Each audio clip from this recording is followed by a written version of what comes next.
आकाशवाणी देहरादून से प्रस्तुत है प्रादेशिक समाचार। पहले मुख्य समाचार। मुख्यमंत्री पुष्कर सिंह धामी ने प्रदेश के जंगलों में लगी आग पर नियंत्रण के लिए संबंधित अधिकारियों को सेना की मदद लेने के निर्देश दिए हैं। लोकसभा चुनाव के तीसरे चरण का मतदान आज संपन्न हुआ। भगवान केदारनाथ की पंचमुखी चल विग्रह उत्सव डोली के फाटा पहुंचने पर श्रद्धालुओं में उत्साह दिखा। और चमोली के जिलाधिकारी हिमांशु खुराना ने बद्रीनाथ राष्ट्रीय राजमार्ग का निरीक्षण कर चारधाम यात्रा की तैयारियों का जायजा लिया। नमस्कार, समाचारों के साथ मैं प्रियंका मलिक और अब समाचार विस्तार से। प्रदेश के जंगलों में लगी आग पर नियंत्रण पाने के लिए सरकार हर संभव प्रयास कर रही है। इसके लिए मुख्यमंत्री पुष्कर सिंह धामी ने संबंधित अधिकारियों को सेना की मदद से वनाग्नि पर नियंत्रण पाने के निर्देश दिए। श्री धामी ने जंगलों में आग लगाने वालों आरोपियों के विरुद्ध कठोरतम कार्रवाई करने की भी बात कही है। मुख्यमंत्री ने कहा कि जंगलों में आग लगाने की घटनाओं में पकड़े जाने वाले व्यक्तियों पर गुंडा एक्ट लगाया जाएगा और ऐसे व्यक्तियों की संपत्ति भी जब्त की जाएगी। आग हमारे लिए बड़ी चुनौती है और वनाग्नि को शांत करने के लिए, आग बुझाने के लिए सभी विकल्पों पर हम काम कर रहे हैं। चाहे वो सेना की मदद लेनी हो, अन्य संस्थानों की मदद लेनी हो, लोगों को लगाना हो या इसमें कड़ाई करनी हो। जो लोग कहीं पर भी आग लगाने में शामिल हैं उनके खिलाफ कड़ी कार्रवाई करनी हो, वो सभी विकल्पों पर हम काम कर रहे हैं। हमारा लक्ष्य है कि जल्दी से जल्दी हम इस पर काबू पाएं। पुलिस महानिदेशक अभिनव कुमार ने बताया कि जंगलों में आग लगाने वाले दोषियों के खिलाफ कार्रवाई करने के लिए एसओपी बनाई गई है। इसके तहत forest act, wildlife act और public private property damage recovery act के तहत भी कार्रवाई की जाएगी। इसके अलावा सरकार ने जंगल की आग से प्रभावित जिलों के लिए 5-5 करोड़ रुपए का बजट आवंटित किया है। राज्य वनाग्नि एवं आपदा प्रबंधन की ओर से जारी बुलेटिन के अनुसार इस फायर सीजन में अब तक जंगल में आग लगने की लगभग 930 घटनाएं दर्ज की गई हैं। इससे 1196.5 हेक्टेयर वन क्षेत्र प्रभावित हुआ है। लोकसभा चुनाव के तीसरे चरण के लिए आज मतदान संपन्न हो गया है। शाम 5 बजे तक 60.19% मतदान की खबर है। इस चरण में 10 राज्य और 1 केंद्र शासित प्रदेश की 93 लोकसभा सीटों के लिए वोट डाले गए। सुबह 7 बजे से शुरू हुआ मतदान शाम 6 बजे तक चला। तीसरे चरण में गुजरात की 25, कर्नाटक की 14, महाराष्ट्र की 11 और उत्तर प्रदेश की 10 सीट के अलावा मध्य प्रदेश की 6, छत्तीसगढ़ की 7, बिहार की 5, असम और पश्चिम बंगाल की 4-4, गोवा और दादरा तथा नगर हवेली और दमन की 2-2 सीट पर मतदान हुआ है। उत्तराखंड में लोकसभा चुनाव के पहले चरण में 19 अप्रैल को मतदान हो चुका है। वोटिंग समाप्त होने के बाद ईवीएम और वीवीपैट को स्ट्रांग रूम में त्रिस्तरीय सुरक्षा के बीच रखा गया है। सुरक्षा में अर्धसैनिक बल और पुलिस को लगाया गया है। इसी कड़ी में मुख्य निर्वाचन अधिकारी डॉक्टर BVRC पुरुषोत्तम ने आज नई टिहरी स्थित स्ट्रांग रूम और मतगणना केंद्र का निरीक्षण कर सुरक्षा व्यवस्थाओं का जायजा लिया है। साथ ही मतगणना की तैयारियों के लिए संबंधित अधिकारियों को आवश्यक दिशा निर्देश भी दिए। आकाशवाणी से बातचीत में मुख्य निर्वाचन अधिकारी ने बताया कि जिलों में बने स्ट्रांग रूम का उच्च अधिकारियों द्वारा लगातार निरीक्षण किया जा रहा है। काफ़ी अच्छा व्यवस्था है। सारी स्टाफ अलर्ट है यहाँ पर और काफ़ी फुल प्रूफ सिस्टम है। और हम पॉलिटिकल पार्टी से रिक्वेस्ट करेंगे कि जब भी साप्ताहिक बैठक होंगे वो लोग स्वयं उपस्थित रहे और यहाँ निरीक्षण करने के लिए भी वो लोग स्वयं रहने से हमारे लिए अच्छा रहेगा। प्रदेश में बढ़ते तापमान के साथ ही पानी की समस्या भी बढ़ती जा रही है। पानी की समस्या से निजात पाने के लिए सिंचाई विभाग अलर्ट मोड पर है। इसको लेकर मुख्य अभियंता जयपाल सिंह ने बताया कि पानी की कमी से निपटने का हर संभव प्रयास किया जा रहा है। उन्होंने बताया कि पूरे प्रदेश में 1720 ट्यूबवेल से लगभग 308 ट्यूबवेल का मैदानी और तराई क्षेत्रों में सिंचाई के अलावा पेयजल के लिए इस्तेमाल हो रहा है। उन्होंने कहा कि पेयजल समस्या के सुधार के लिए शासन पूरी तरह प्रयास कर रहा है। ये समाचार आकाशवाणी के देहरादून केंद्र से प्रसारित किए जा रहे हैं। ताजा समाचार के लिए आप हमारे सोशल मीडिया एक्स और Facebook page Akashvani news Uttarakhand को फॉलो कर सकते हैं। भगवान केदारनाथ की पंचमुखी चल विग्रह उत्सव डोली आज रात्रि प्रवास के लिए फाटा पहुंच गई है। गुप्त काशी से डोली प्रस्थान के दौरान जगह जगह श्रद्धालु और स्थानीय लोगों ने बाबा केदार का जयघोष कर उत्सव डोली पर पुष्प वर्षा की। इस साल बड़ी संख्या में देश विदेश के श्रद्धालु भी डोली यात्रा के साथ केदारनाथ जा रहे हैं।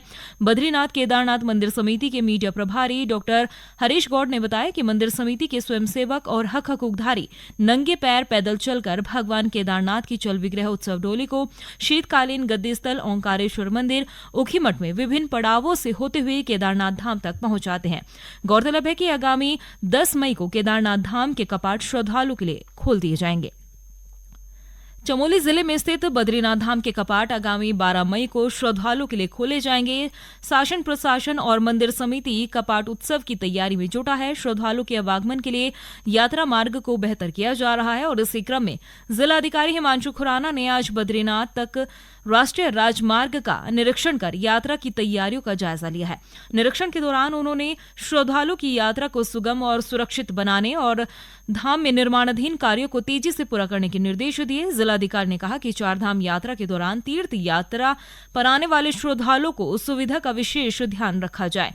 इसके लिए उन्होंने बद्रीनाथ धाम और यात्रा मार्ग पर शुद्ध पेयजल, शौचालय, वाहन पार्किंग सहित सुगम आवागमन के लिए सभी व्यवस्थाओं को चाक चौबंद करने के निर्देश दिए। बद्रीनाथ और चारधाम यात्रा मार्ग पर ठोस अपशिष्ट प्रबंधन और स्वच्छता बनाए रखने के लिए पुख्ता इंतजाम करने को भी कहा। राज्यपाल गुरमीत सिंह ने विश्व रेड क्रॉस दिवस के अवसर पर रेड क्रॉस से जुड़े सभी लोगों को शुभकामनाएं दी। राज्यपाल ने कहा कि मानव सेवा परमो धर्म के मंत्र को आत्मसात कर रेड क्रॉस निस्वार्थ भाव से मानवता की सेवा का निर्वहन कर रहे हैं। रेड क्रॉस सेवक स्वयं द्वारा सेवा, समर्पण और परोपकार की भावना से जो कार्य किया जाता है वो अत्यंत सराहनीय है। श्री केदारनाथ यात्रा को सुगम और सफलतापूर्वक संचालित कराने के लिए जिला प्रशासन लगातार प्रयास कर रहा है।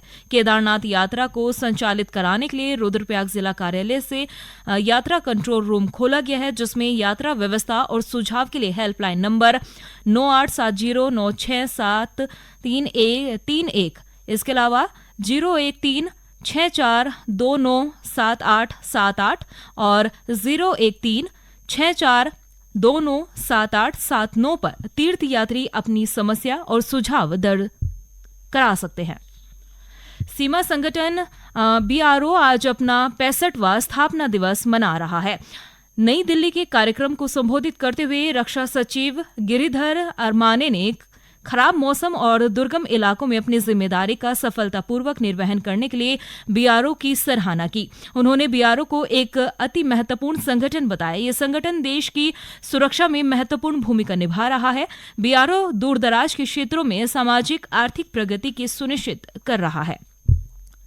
प्रदेश में साहसिक पर्यटन को बढ़ावा देने के उद्देश्य से जिले में पैराग्लाइडिंग प्रशिक्षण शिविर का आयोजन किया जा रहा है। इसी कड़ी में बागेश्वर जिले के कपकोट के दुलम में पैराग्लाइडिंग प्रशिक्षण शिविर का आयोजन किया गया। प्रशिक्षण में 15 युवाओं ने प्रशिक्षण लिया। 5 दिवसीय प्रशिक्षण में युवाओं को एरोस्पोर्ट्स की विभिन्न विधा और तकनीकी पहलुओं की जानकारी दी गई।